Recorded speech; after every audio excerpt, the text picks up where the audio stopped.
And also, you were the person who received the famous trophy, weren't you, Glenn? It was, yeah. It was a very proud moment. It was. I mean, we've been trying for years to get around. I mean, I've won many things with Castlefields, and as a club, we've had many good years, trophies and what have you. But that was the pinnacle. That was the one that I think everybody in the Shropshire side wanted. Yeah. Well, I just echo that. I mean, when Staffordshire won it in '96, I was captain that day and received the trophy, and it's something that I shall take to the grave with me. One of the proudest moments that I've ever had, I think, for anyone, isn't it? That's right, yeah. And we had such a lot of the bowlers from like 1974 who were the last Shropshire side to win it. The likes of Mick Hinton, Tony Poole, and all those were there, and they were over the moon at us winning it. Yeah, I'm sure they were. Yeah. And just to point out to Mike, he was talking earlier about talking of great bowlers, and he never mentioned Tony Poole, who I had the pleasure of playing with in the height of his game, and he was an absolute magnificent player. Yeah, he was. We had him on the programme as a guest not too long ago. Yeah. And he was one of our legends, shall we say? Oh, he was awesome. Yes. Absolutely awesome. I never had the pleasure of seeing Dick Merrick in his prime, but obviously there's lots of stories going round about him. Yeah, he was a legend, obviously, So. I think you're right, Glyn. Just coming in there when you talk of Shropshire as a county side or Shropshire players, one of the very first people that springs probably to most people's mind is Tony Poole for what he's achieved in the game.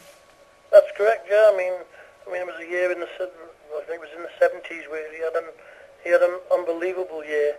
Where he was in the Waterloo. He won everything, I think. Yeah. And the Merit, the All England, he'd won the lot, I think. That's right. So yeah, he was a top player. Yeah. And as you say, it's a very proud moment for players like Tony to stand on the side and see his beloved Shropshire, lift the Crossfield Cup. That's it. Yeah, I mean, a lot of them were there. There was such a big crowd there that you couldn't see who was there, to be honest, unless they actually came up to you. I mean, I don't know how many was there, but they were saying there was over 600, nearly 700 there. But it was absolutely packed round the green. Yeah, excellent. Looking at the draw, I mean, Mick Brown's he's left the building now, but we touched on it earlier. You're in with Lancashire and Potteries and Staffordshire. You obviously must fancy a chance. You've avoided some of the big guns for next year, haven't you, Glenn? Yeah, we have. Yeah, I mean, we played the Potteries obviously this year, first game, and that's going to be a very difficult game again because they're a bit like North Midlands. They can choose some greens where you can go to and get an absolute bending on it. But obviously we're going to be confident, and the lads are confident in their own ability. I mean, Staffordshire, I don't know when we play Staffordshire, if it's the second game or the third game. I don't know how the draws are made. It all depends on who you play first game. I think that's a big issue on it. I don't think the draw's made until the Bruce Crown Green AGM, I think. That's it, yeah. Well, it'll be interesting to see who you have to play first game. I think, no disrespect to Lancashire, I think they're like a bit of a county in turmoil at the moment, where they're not the strongest of counties at this present moment in time on paper. Looking at their previous results. That's right. Yeah. The other thing I'll mention to you, just to keep your feet on the ground, is that 2 years ago Warwick must have won it. We're on cloud 9. Next year they got beat first game. That's it. That's what you can't be complacent. You've just got to go into it again, and it'll be interesting to see who we get first game, because I think that could have an issue on who wins the group. Yeah. Or you believe that? Yeah. Okay. Well, just changing the subject slightly. We must give Callum a mention. You've got to be very proud of his achievement winning the All England at Castlefield, haven't you? Oh, it was a magnificent performance. I mean, I wasn't there to watch it, but I obviously texted him as soon as I found out. He's a good young lad. He's a good player. He's entering all these tournaments. He's getting about now, and he will be a top player for a long time. Yeah. And your club, as I said, you mentioned Tony Poole earlier, and one club to produce 2 All England champions is a tremendous achievement. It's magnificent. Yeah, we're really proud of that. And long may it continue. We've got a young squad at the moment. lot of young lads coming through, and hopefully somewhere along the line we'll have another one. Yeah, I'm sure. Okay, but before you leave us, Glenn, I've been following something on the forum last week or so about this, it's quite a talking point, about this club, I think they're called Calverhall, is it, in somewhere in the backwaters of Shropshire, where the club's been fined, I think, £250, and two of the members have been banned for playing in a competition on the Crossfield Cup Day. Can you enlighten us a little more on that? I know a little bit about it, but not a great deal. I mean, obviously Calverhall is on it's out Whitchurch Way, Market Drayton Way, and I believe they've held it's like a country fair, or what is it, like a day. I believe they've held it for the last 30 years, and it was played on Martell final day. Apparently they were told by the county association that they couldn't play it because of Martell Day, but they went ahead with it anyway. But I think people just need to see common sense, really, and not everybody is going to be at the level county bowls is at. Some people go and play bowls just for the fun of it.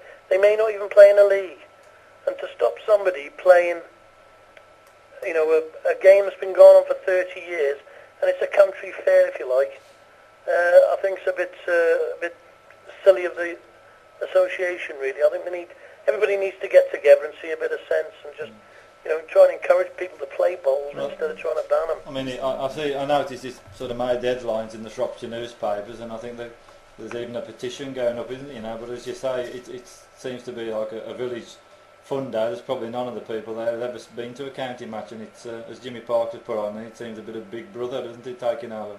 It does, yeah. It's just ridiculous, really. I mean, Calverhall would never. I bet they don't even know that the county play bowls. I wouldn't have thought. No. And that's not being rude to anybody at Calverhall, but it's right out in the back sticks, if you like. And I can't imagine for 1 minute what effect that would have on Shropshire playing in the Martell. I mean, it's taken a bit of a gloss off it, really, where we should be talking about Shropshire winning the Martell, and what we're talking about is people getting banned and a club getting fined for holding a fair, or what is a village fete on that day. So it's a bit disappointing, really. It is, yeah. And as I said, how many people would go and see the Ensley Insurance Crossfield Cup final from Calverhall, as you rightly said. And to ban, I think it's the chairman and the captain of the club, I believe, for 12 months from playing bowls, and to fine the club £250 is a little bit over the top. And as you say, it does appear to have taken a little bit of a gloss off what's been an excellent victory for Shropshire, isn't it? That's right, yeah. And I mean, they're more likely to play at a level of bowls. No doubt they're playing in the Whitchurch League or the Market Drayton League, and we've got to realise that some people just play for fun. It's not as competitive in all of when you're playing county bowls or you're playing Premier League bowls, and it becomes really competitive. Not everybody wants to play at that competitive level. So it's a bit disappointing, really. I think hopefully that people see sense, and we've heard the fines and we've heard the bans, and we can get on to encouraging people to play bowls. Yeah. I'm sure it's not the last we've heard of that story, is it, Glenn? I don't think so, man. I think it'll go on for a while. But as I say, hopefully that we can sort it out, and the people who are in power see sense and decide to retract the fines, retract the bans, and hopefully they can get sorted out.